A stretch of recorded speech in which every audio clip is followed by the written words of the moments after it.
आज ही जो हमने कल देखा था कि जो हमारी जो किडनी थी, किडनी की संख्या कितनी बताई थी मैंने कल? दो बताई थी। कितनी बताई थी? दो किडनियां होती है, जिसमें से एक किडनी थोड़ी सी क्या होती है, यकृत के दबाव के कारण क्या होती है, नीचे होती है। अरे यकृत के दबाव के कारण क्या होती है, थोड़ी सी नीचे होती है। और इन दोनों पर क्या पाई जाती है, एड्रिनल ग्रंथि पाई जाती है। क्या पाई जाती है? एड्रिनल ग्रंथि पाई जाती है। एक तो होती है, इसमें क्या होती है, धमनी। एक तो क्या होती है, और एक क्या होता है, सिर। ये वाला धमनी, ये वाली क्या होती है, धमनी। और धमनी जो आती है O2 युक्त आती है। धमनी लेकर के क्या आएगी, O2 युक्त ब्लड लेकर के आएगी। और यहां पर देखना बीच में, ये बीच में जो है इसका नाम होता है क्या, रीनल धमनी। क्या नाम है इसका? रीनल धमनी। रीनल धमनी के बाद में आगे जब प्रवेश करते हैं तो हम किडनी के अंदर प्रवेश करते हैं। क्या करते हैं? किडनी के अंदर प्रवेश करके। लेकिन उससे पहले हमारे को ये पता होना चाहिए कि ये बाहर वाला भाग तो क्या कहलाएगा, कार्टेक्स, और अंदर वाला भाग क्या कहलाएगा, मेडुला कहलाएगा, है ना। इतनी बात हमारी क्लियर हो गई थी। और जो सीरा होता है ना, वो CO2 युक्त जाता है। सीरा क्या करता है, CO2 युक्त, यानी जो यहां पर छलने के पश्चात जो भी बचेगा उसको कौन लेकर चला जाएगा, सीरा। अब हम समझते हैं इसके किडनी के अंदर वाले पार्ट को समझते हैं। किडनी के अंदर है क्या, तो किडनी के अंदर पाया जाता है क्या, नेफ्रॉन। क्या पाया जाता है? नेफ्रॉन का काम क्या है, ये हमें आज देखते हैं। नेफ्रॉन की आकृति लगभग इस प्रकार की होती है। इसमें सबसे पहले हम देखेंगे, यहां पर यह आकृति आपको दिख रही होगी, और ये आकृति आपको कैसी लग रही है, एक प्याले जैसी लग रही है। कैसी लग रही है? अरे प्याला होता नहीं, खाने खाने वाला, वैसा आपको प्याला लग रहा नहीं है। ये जो प्याले जैसी आकृति होती है नहीं, इस आकृति के ऊपर वाले भाग को तो बोलते हैं हमें बोमने संपुट बोलते हैं। क्या बोलते हैं? और इसके अंदर जो पाया जाता है जाल सा, इसका नाम क्या है, ग्लोमेरुलस है। क्या नाम है? ग्लोमेरुलस। इतनी बात क्लियर हो गई नहीं? इसको क्या कहेंगे, बोमने संपुट कहेंगे। और इसके जो आंतरिक भाग में क्या पाया जाता है, ग्लोमेरुलस पाया जाता है। दोनों बात समझ में आ गई। अब यहां पर आ गया ब्लड, आ गया।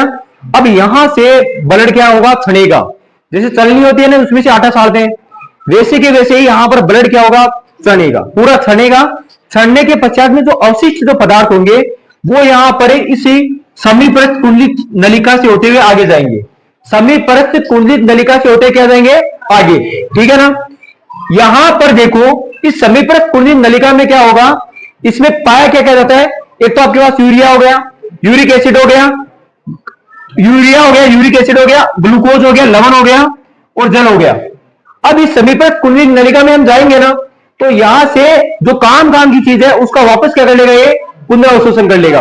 क्या कर लेगा, पुनरावशोषण। जैसे यहां पर एक ग्लूकोज का हो जाएगा, ग्लूकोज का वापस क्या हो जाएगा, पुनरावशोषण हो जाएगा। लवण का थोड़ा बहुत, जल का भी हो जाएगा, उसके अलावा अमीनो अम्ल का हो जाएगा। इनका क्या हो जाएगा, वापिस से पुनरावशोषण। यानी जो हमारा जो समय पर कुंडलित नलिका वाला जो एरिया है, इसमें इनको हम वापस खींच लेंगे। अरे जो काम की चीज होती है ना, उसको हम क्या करते हैं, वापिस से खींचते हैं। मैंने कल आपको उदाहरण दिया था कि जब हमें घर की सफाई करते हैं, तो घर की जब सफाई करते हैं तो उसमें जो जो सामान खराब होता है उसको हम बाहर फेंकने के लिए लेकर जाते हैं। लेकिन उसमें से भी हम क्या करते हैं, कोई यदि हमारे को लगे कि ये काम की चीज हो सकती है, हमारे फ्यूचर में काम आ सकती है, तो उसको भी हम क्या कर लेते हैं, वहां से वापस से निकाल करके और घर पर रख देते हैं। तो यहां पर भी इसमें क्या है, जो हमारे शरीर के जो काम आने वाले जो पॉइंट्स है ना यहाँ पर, जैसे ग्लूकोज हो गया, लवण हो गया, जल हो गया, अमीनो अम्ल हो गया, तो इनको वापस क्या कर लेंगे, निकाल लेंगे। और बाकी का जो अपशिष्ट पदार्थ होगा वो समीपस्थ कुंडलित नलिका से होते हुए ये आगे जाएगा, और आगे जाकर के हेलने का नोक बना हुआ है यहाँ पर, हेलने के नोक से होते हुए ये आगे जाएगा दूरस्थ कुंडलित नलिका में, और दूरस्थ कुंडलित नलिका से होते हुए कहां पर जाएगा, संग्रह के नलिका में जाएगा।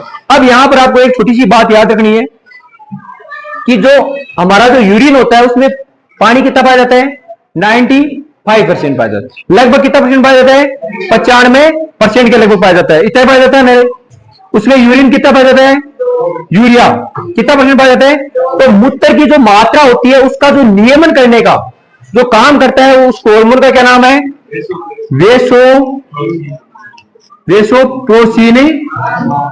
वेसोप्रोसिन हार्मोन रहेगा।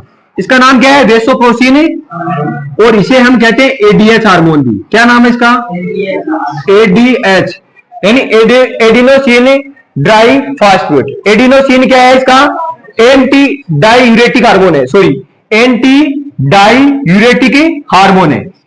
एंटी डाईयूरेटिक हार्मोन इसकी क्या रहेगी, फुल फॉर्म रहेगी।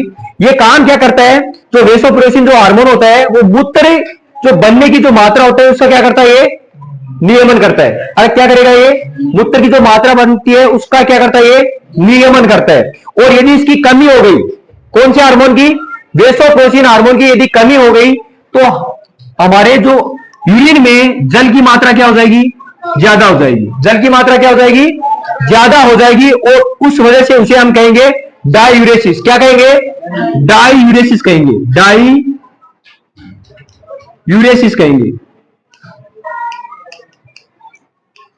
मैंने क्या बताया, जो वेसोप्रेसिन जो हार्मोन है, अरे वेसोप्रेसिन जो हार्मोन है इसकी कमी से फिर जो यूरिन में क्या आएगा, ज्यादा जल आएगा।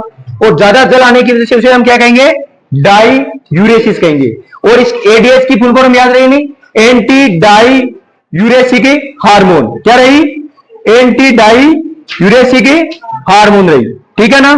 अब ये क्या करता है, जो दूरस्थ कुंडली नलिका है उसके अलावा जो संग्राहक नलिका है उसमें जल की पारगम्यता को बढ़ाता है। ये दूरस्थ कुंडली नलिका ये वाली है, कौन सी है, इसमें और इसमें जल की क्या करता है, ये पारगम्यता को क्या करता है, बढ़ाता है।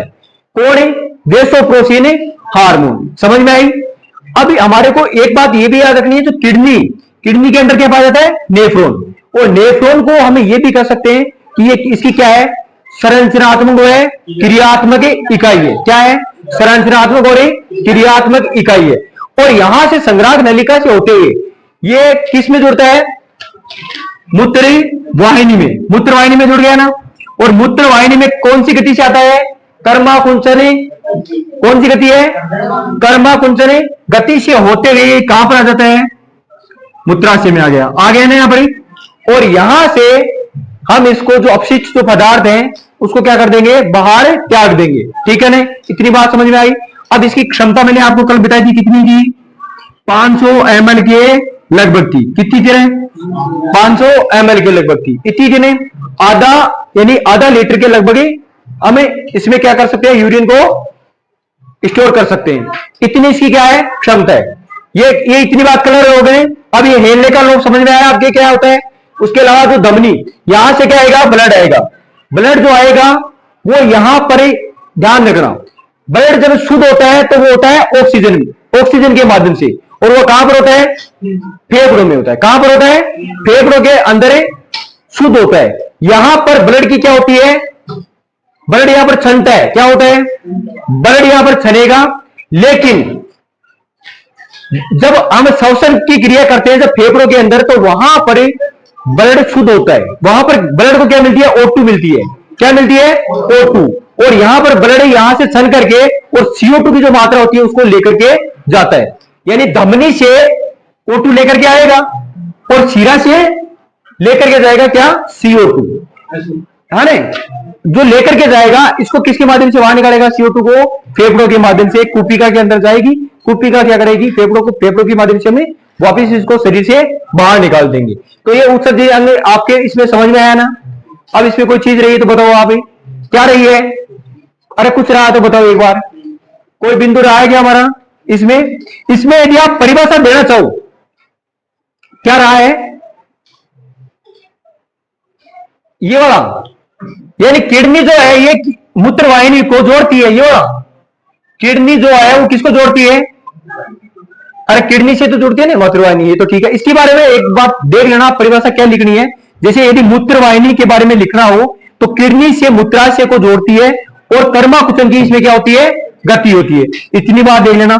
एक मूत्राशय होता है, उसके बारे में आप क्या लिख सकते हो कि यह एक उदर के पिछले भाग में स्थित होता है। किसके भाग में स्थित होता है, उदर के पिछले भाग में स्थित होता है। और जो मूत्र मार्ग होता है यह एक पतली नलिका में होते हुए बाहर निकल जाता है, यानी पतली नलिका के रूप में होकर के। और इससे हम क्या कर देते हैं, मूत्र मार्ग से क्या कर देते हैं, मूत्राशय को बाहर निकाल देते हैं। इतनी प्रोसेस समझ में आ गई है ना, अरे समझ में आ गई तो फिर ठीक है। प्लीज वीडियो को लाइक करें, चैनल को सब्सक्राइब करें और बेल आइकन को दबाना ना भूलें।